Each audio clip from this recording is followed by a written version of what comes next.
In this activity, we're going to look at the reaction between sodium thiosulfate and hydrochloric acid.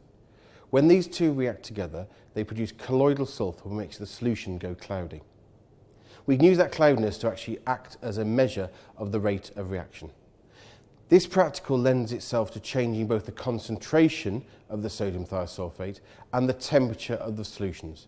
We're going to concentrate on temperature in this reaction and perform the classic experiment that's often found in textbooks and schemes of work.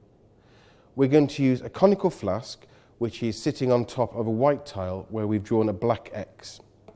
We're going to use 100 millilitres of 0.1 molar sodium thiosulfate, and we're going to use a syringe to dispense 5 millilitres of 1 molar hydrochloric acid.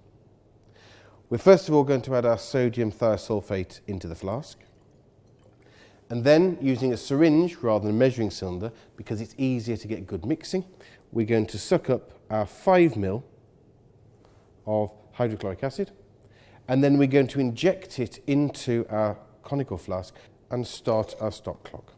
Give it a swirl, and we're going to look down through at the cross. When working with students, it's best to make sure that one student in a group does this measurement, because different students will have different perceptions of depth as they're looking at the cross. It's starting to go cloudy already, but I can still see the X in there. And it's now reaching the stage where it's becoming more difficult to see the mark. And we'll stop. And that stopped at 31 seconds. Now, this practically is often done at different temperatures, and the solutions need to be brought up to the temperatures that you're going to measure.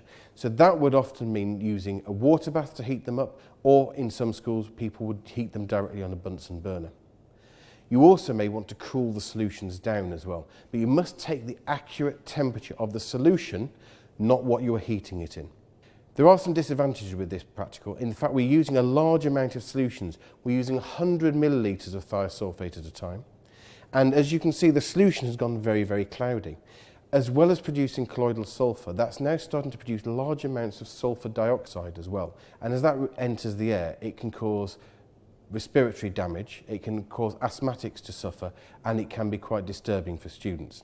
What we would suggest is that students actually use a much more reduced scale to it, and also they stop the reaction as soon as they see the cross disappear.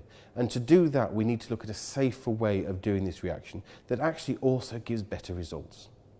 So now we're going to look at a different way of doing the reaction of sodium thiosulfate and hydrochloric acid. We're going to do it on a much smaller scale, and we're going to reduce the output of sulfur dioxide. So we have, instead of using a large conical flask sitting on a white tile, we've got a plastic container which we've drawn 2 X's in the bottom and cut 2 holes in the top. And this is going to act as our reference and our water bath as well. We're going to take some water from a kettle and top that up into the container. It doesn't need to be too hot because we don't want to go above around 55 degrees Celsius. We're then going to take a syringe to measure out our sodium thiosulfate, and we're going to use 10 millilitres of sodium thiosulfate and add that into our container. And here we can prep more than one at once. We can prep a second one. So this enables students to actually get much faster results as well. We now stand those in the hot water and we take the temperatures of the solutions so that we know the actual temperature that we are reacting at. Normally we'd allow this to equilibrate for a few minutes. We can also, as it cools down, start adding some ice so we can take it below room temperature and actually get temperatures down to around 5 degrees or so. So, if that's waited long enough to equilibrate, this is now at 38 degrees Celsius, so we'll use that as our starting point. And instead of using a large amount of acid, we're going to use a small syringe, and we're going to draw 1 millilitre of hydrochloric acid.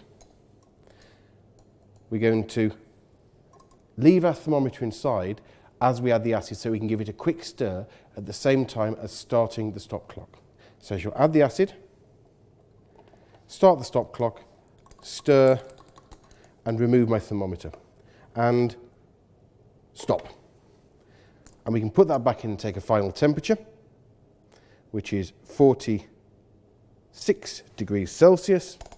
Take that out, and we're now going to immediately pour this into a stop bath, which is sodium carbonate solution or sodium hydrogen carbonate solution, where we've added some universal indicator to act as a warning when the stop bath has been exhausted.